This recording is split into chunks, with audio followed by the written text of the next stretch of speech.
till I can't no more. I got the horses in the back, horse stock is attached.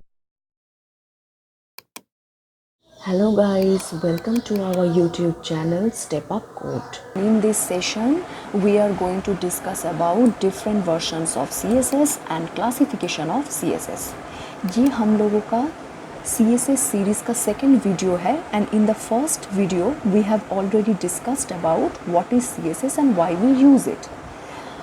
और in this session in this video हम लोग discuss करेंगे कि different versions क्या होता है, what are the different versions of CSS and classification क्या होता है CSS का. ठीक है, सो फर्स्ट पॉइंट है क्या, different versions of CSS. While discussing about different versions of CSS, at the same time I want to remind you something that the people who are familiar with HTML, आप लोगों को पता है कि HTML का भी दोनों तरह का वर्जन है, एक ओल्ड वर्जन है, एक न्यू वर्जन है. HTML4 को हम लोग ओल्ड वर्जन मानते हैं और 5 को न्यू वर्जन मानते हैं. जहाँ पे ओल्ड में जो टैग्स था, न्यू में क्या हुआ, न्यू में बहुत सारा new tags as well as new attributes add हुआ. ठीक है, सो जो HTML है उसका जो उधर पे तो बेसिकली हम लोग टैग्स रिलेटेड काम करते हैं, तो उस टैग्स को मॉडिफाई करके और भी न्यू टैग 5 में क्या हुआ, इंट्रोड्यूस्ड हुआ था. उसी तरीके से CSS का जो ये डिफरेंट वर्जन्स है इधर पे हम लोग देखेंगे. जस्ट लाइक HTML, इन CSS also 3 different versions available है इसका. ठीक है, पहला वाला जो वर्जन है दैट इज़ CSS1, ओके, जिसको लेवल 1 भी माना जाता है. एक होता है CSS, सेकंड होगा CSS2 जिसको लेवल 2 बोलेंगे, और आखिर में होगा CSS3 जिसको लेवल 3 बोलते हैं. ठीक है, तो ये जो डिफरेंट तीनों वर्जन है, इन तीनों वर्जन के बीच में फ़र्क क्या है उसके बारे में थोड़ा सा हम लोग इस वीडियो में जानकारी लेंगे. ठीक है, CSS1 का न्यू फीचर्स क्या है, इसका जो फीचर्स है सबसे पहले तो ये है कि ये in the month of December 1996 में रिलीज़ किया गया था मार्केट में by the recommendation of W3C. W3C stands for world wide web. Okay, इस संस्था ने क्या किया था, 1996 को दिसंबर में इस वर्जन को, CSS का जो CSS1 ये जो पहला वाला वर्जन है इसको इंट्रोड्यूस किया था मार्केट में. जिसका फीचर्स क्या था, इसका फीचर्स था basically it focuses on the CSS language as well as its simple visual formatting. Simple formatting मतलब जो बेसिकली टेक्स्ट रिलेटेड जो फॉर्मेटिंग होता है, जैसे कलर चेंज करना, बोल्ड करना, इटैलिक्स करना. ठीक है, उसके बाद अलाइनमेंट सेटअप करना. तो ऐसा जो बेसिक टेक्स्ट फॉर्मेटिंग रिलेटेड जो काम होता है, ठीक है, फ़ॉन्ट साइज़, फ़ॉन्ट कलर को चेंज करना, टेक्स्ट साइज़ को बढ़ाना, तो ये सब कुछ मेनली CSS1 में इंट्रोड्यूस हुआ था. ठीक है, मतलब ये सब कुछ कोडिंग हम लोग कर पाते थे जब CSS1 ये वाला वर्जन जब मार्केट में आया. उसके बाद इस वर्जन को और भी मॉडिफाई किया गया जब CSS2 मार्केट में आया.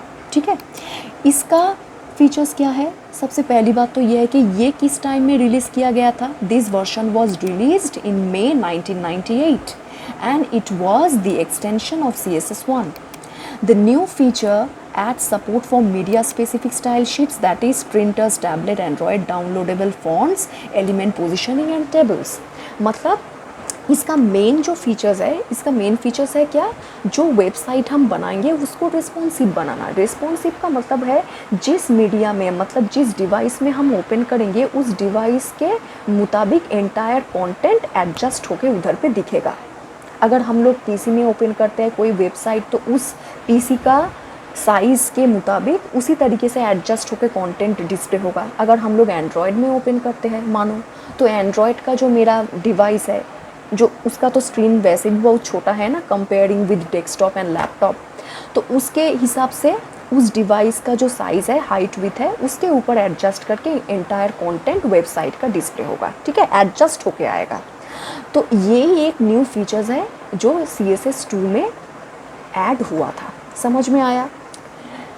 उसके बाद आया आखिर में CSS3 जिसको लेवल 3 भी माना जाता है, and this is the latest and advance level of CSS1 as well as CSS2. Means its previous 2 versions CSS1 and CSS2 को पॉइंट आउट कर रहा है. CSS1 और CSS2 में जो उधर पे न्यू फीचर्स ऐड हुआ वो फीचर्स तो रहा ही, उसके साथ साथ और भी न्यू फीचर्स ऐड होके डिज़ाइन को, ताकि हम लोग और भी रिस्पॉन्सिव और भी पावरफुल बना सके। तो इसीलिए ये डिफरेंट वर्जन्स का रिलीज़ हुआ था मार्केट में, इंट्रोड्यूस किया गया था मार्केट में, ठीक है।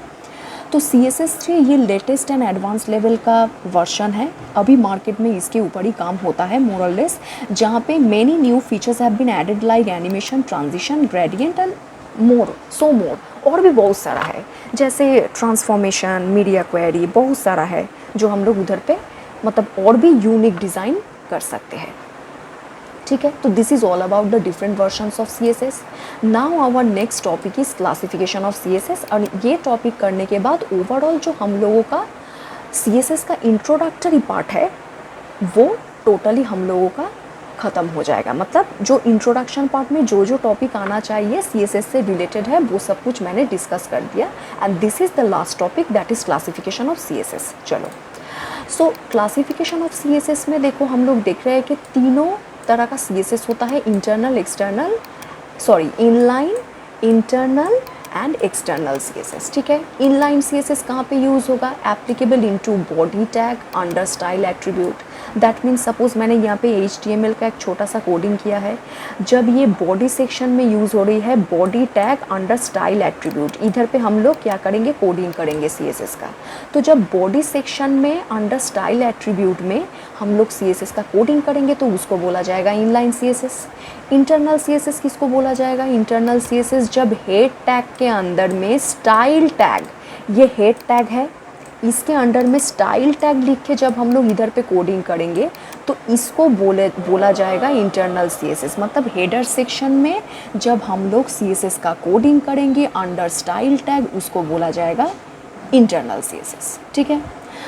लास्ट में है एक्सटर्नल CSS। इसका काम क्या है? ये बेसिकली एक सेपरेट CSS फाइल बनेगा। सपोज ये लिंक नाम का एक टैग है जहाँ पे लिंक रेल, ये रेल एट्रीब्यूट डालेंगे जहाँ पे स्टाइल शीट लिखना पड़ेगा, टाइप मेंशन करना पड़ेगा, और href जिसका फुल फॉर्म है हाइपर रेफरेंस, क्या करना पड़ेगा? एक अलग से मुझे पहले नोटपैड में CSS का कोडिंग करेंगे और उसको एक नाम देके अलॉन्ग विद .css एक्सटेंशन से उसको सेव करेंगे। अब वो वाला फाइल को क्या करेंगे? मेरा जो ओरिजिनल HTML का फाइल है, जो पेज है, उधर पे इस तरीके से बाय यूजिंग href एट्रीब्यूट इसको यहाँ पे सेट करेंगे, लिंक अप कर देंगे। तो फिर क्या होगा? ये वाला पेज में मैंने जो जो कोडिंग किया है CSS का, वो सभी कोडिंग इस पेज का जो जो मेरा कंटेंट होगा उसके ऊपर वो स्टाइल अप्लाई हो जाएगा, ठीक है। सो एक्सटर्नल CSS कम्प्लीटली एक डिफरेंट फाइल है, उस फाइल को लिंक अप करवाना पड़ता है हमारा जो ओरिजिनल HTML का फाइल होगा। समझ में आया? Hopefully clear. बस आज के लिए इतना ही।